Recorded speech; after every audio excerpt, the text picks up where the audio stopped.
एक दफा एक बहरी जहाज समंदर में सफर करते हुए समुद्री तूफान की जद में आ गया और लहरों की नजर हो गया। बहरी जहाज में सवार तमाम मुसाफिर समंदर बर्द हो गए सिवाय एक शख्स के जो तैरता हुआ एक जजीरे तक पहुंच गया। वहां पहुंचकर उसने आसपास का जायजा लिया तो उसे जजीरे पर किसी इंसान की मौजूदगी के कोई आसार नजर नहीं आए। फिर वो खुदा के आसरे पर साहिल के किनारे किसी मदद का इंतजार करने लगा, लेकिन इसी इंतजार में कई दिन गुजर गए। वहाँ उसको खाने के लिए नारियल और पीने के लिए नारियल का पानी इस्तेमाल करना पड़ा। उसने सोचा पता नहीं मुझ तक मदद पहुंचने में कितना वक्त लग जाएगा, और खुले आसमान के नीचे वक्त गुजारने से बचने के लिए उसने झोंपड़ी बनाई। उस झोंपड़ी के लिए उसने लकड़ियाँ और घास फूस इकट्ठी की। जब दिन ज्यादा गुजर गए तो उसकी उम्मीद मायूसी में बदलने लगी।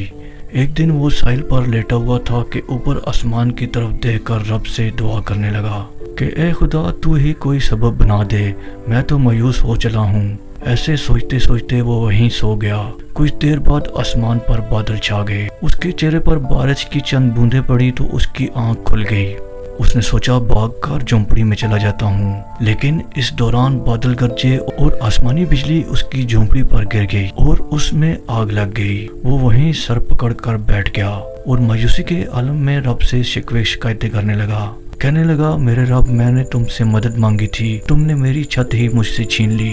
कैसा है तेरा इंसाफ। बहुत थोड़ी सी बारिश हुई और मौसम साफ हो गया, लेकिन झोंपड़ी मुकम्मल जल चुकी थी और उससे धुएं के बादल उठ रहे थे।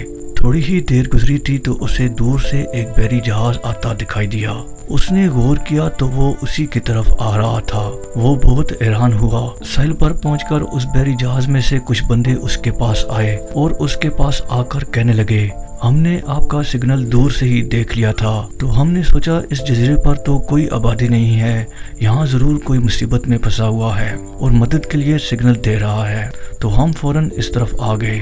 शख्स ने कहा, मैंने तो कोई सिग्नल नहीं भेजे। फिर उसे ख्याल आया कि उसकी झोंपड़ी की आग से जो धुआं उठा उसी को उन्होंने सिग्नल समझ लिया था।